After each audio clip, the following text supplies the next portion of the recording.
Hello everyone. இந்த news எல்லோரும் பார்த்துருப்பீங்க. நேற்று ஸ்டாலின் சார் சொன்ன மாதிரி இந்த 75,000 வேக்கன்சி நிரப்ப போகிறாங்க 18 மாதத்தில், அதாவது 1.5 வருஷத்தில். ஸோ அதை பற்றி பார்ப்போம்.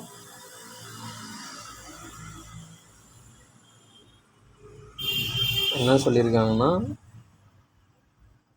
நம்ம டிஎன்எஸ்ஆர்பி போர்டை பொறுத்த வரைக்கும்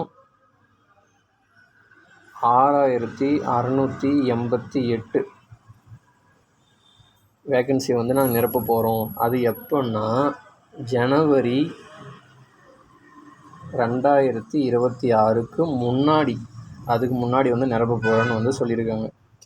ஸோ நம்ம இதுபடி பார்த்தோம்னா இப்போது நமக்கு 2024 இப்போ ஜூன் நடந்துகிட்ருக்குது. நம்மளுது வந்து இப்போது ரிசல்ட்டு வந்து தள்ளி போகுது. ஸோ அதனால் வந்து நான் ஃபஸ்ட்டு ஏற்கனவே சொன்ன மாதிரி ஆகஸ்ட்டில் நோட்டிஃபிகேஷன் விட்டாவே நான் வந்து நவம்பரில் எக்ஸாம்னு சொன்னேன். மேபி இந்த ரிசல்ட்னால் இன்னும் கொஞ்சம் தள்ளி போச்சுன்னா, செப்டம்பரில் வந்துச்சுன்னா, சப்போஸ் அப்போனா டிசம்பரில் எக்ஸாம் வரலாம்.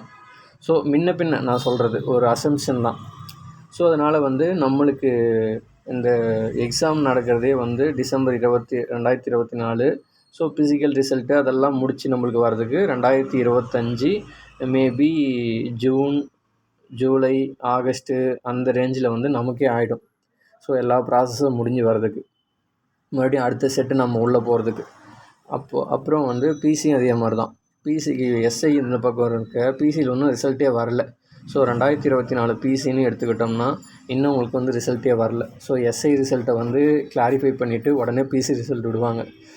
ஸோ இவங்களது விட்டும் வர்றதுக்கு இப்போ சப்போஸ் வந்து எஸ்ஐ இது ஒரு ஆகஸ்ட்டுக்கு முன்னாடி ஜூலை ஆகஸ்ட்டில் முடிச்சிட்றாங்கன்னு வைங்க ப்ராசஸ். அதுக்கு முன்னாடியே வந்து இப்போது ஜூலை அல்லது ஆகஸ்ட்டில் வந்து பிசிக்கான ரிசல்ட் வந்து விட்டுட்டாங்க அப்படின்னோம்னா அடுத்து அவங்க நோட்டிஃபிகேஷன் வந்து அனௌன்ஸ் பண்ணுறதுக்கே நவம்பர், டிசம்பர் அப்படின்ற மாதிரி ஆகிடலாம்.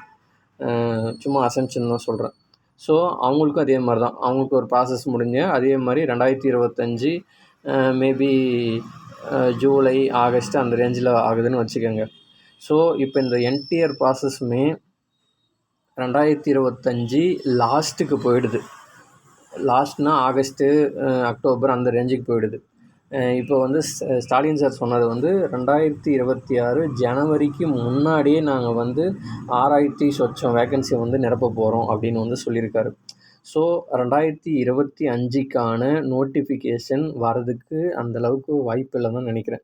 ஏன்னா அந்த ப்ராசஸே அவ்வளோ தூரத்துக்கு இழுத்துட்டு போதில்ல. அப்படின்னா அவங்க 2026 நோட்டிஃபிகேஷனாக தான் விட முடியும்.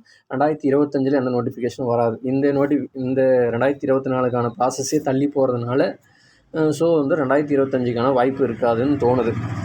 ஸோ அப்படி பார்த்தோம்னா அந்த மொத்த 6,000 சொச்சம் வேக்கன்சி 6,688 அத்தனை வேக்கன்சியும் நம்ம இப்போ வர 2024 வேக்கன்சியாக தான் இருக்கணும். இப்படி தான் இருக்கும்னு நினைக்கிறேன்.